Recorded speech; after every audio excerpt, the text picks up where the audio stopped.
Excellencies, ladies and gentlemen, good morning. I'm truly honored to be part of this year's World Government Summit. Thank you for giving me a chance to lend my voice to this crucial discussion on climate change. You know, whenever I hear the term climate change, I find myself smirking, not because I take the issue lightly, but because my husband, President Marcos, takes it very seriously. He never misses a chance to lecture on the subject. So one day over lunch with my sons, my husband asked them, "Do you know just how serious climate change is?" And my eldest son immediately got his phone, consulted ChatGPT, and replied, "Dad, according to my friend Chat, it's unfair to lecture us about climate change. After all, this is a problem caused by your generation, and now our generation has to deal with the consequences." My husband was momentarily speechless. Then my other son chimed in and said, "And by the way, Dad, we shouldn't call it climate change. We should call it climate crisis." And they were right. We're indeed facing a crisis, and I'd like to share with you today some insights from our country, from where we sit. Our country is among the most vulnerable nations to climate change. For 3 consecutive years, we have been ranked the most at-risk country in the world by the World Risk Index, the most at-risk country. So what does this mean in real terms?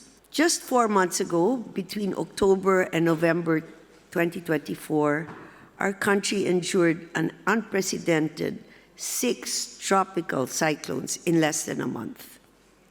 On October 24, Super Typhoon Christine struck. On October 26, just 2 days later, another super typhoon, Leon, followed. On November 7, 11 days after that, Typhoon Marcy made a landfall. On November 11, 4 days after Typhoon Marcy, Typhoon Nika arrived. By the way, for those of you who do not know why typhoons are named after women, it's because women are unpredictable and on a rampage. So, 4 days after that, Typhoon Nika arrived, and on November 14, 3 days later, Super Typhoon Ophel struck. Wow, talk about rampage. Then on November 16, if this weren't enough, just 2 days later, Super Typhoon Pepita hit us, and it hit us hard. The devastation was staggering. 13 million lives were affected. And to this day, many of our countrymen are still struggling to rebuild and to recover. In some areas, relief operations were hindered because the storms wiped out the power and communication grids. I personally visited the families who lost their loved ones. And there's one story I'll never forget. I'm going to cry. I met a fisherman from Batangas.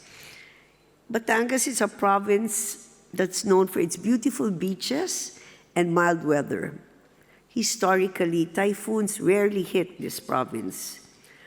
But last year, for the first time ever, a powerful typhoon caused relentless rainfall, triggering massive flooding and landslides.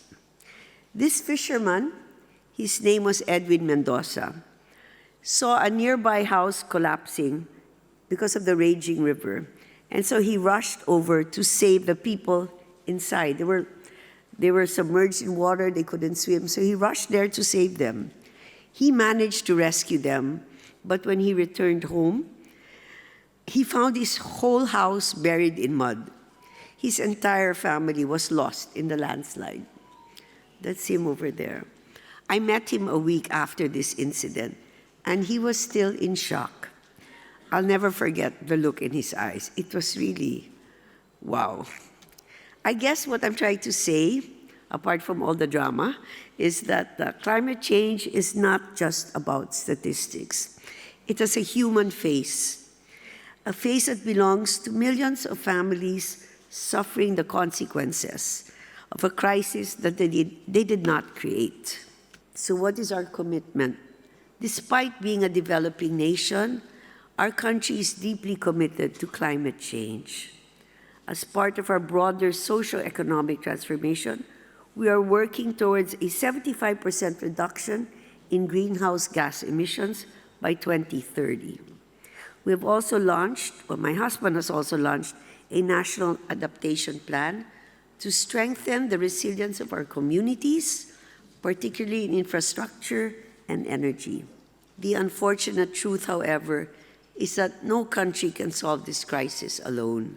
We need global solidarity. The time to act is now. Let's please harness innovation and collaborate across borders to develop real, lasting solutions. There's three things. The second, let us share our best practices and technologies to ensure a just energy transition. And lastly, let us please empower future generations with the knowledge and tools to tackle climate challenges head on. I think we must all do our part, and we must do it together. Let's not wait for another crisis to force us into action. The time to act is now. Shukran.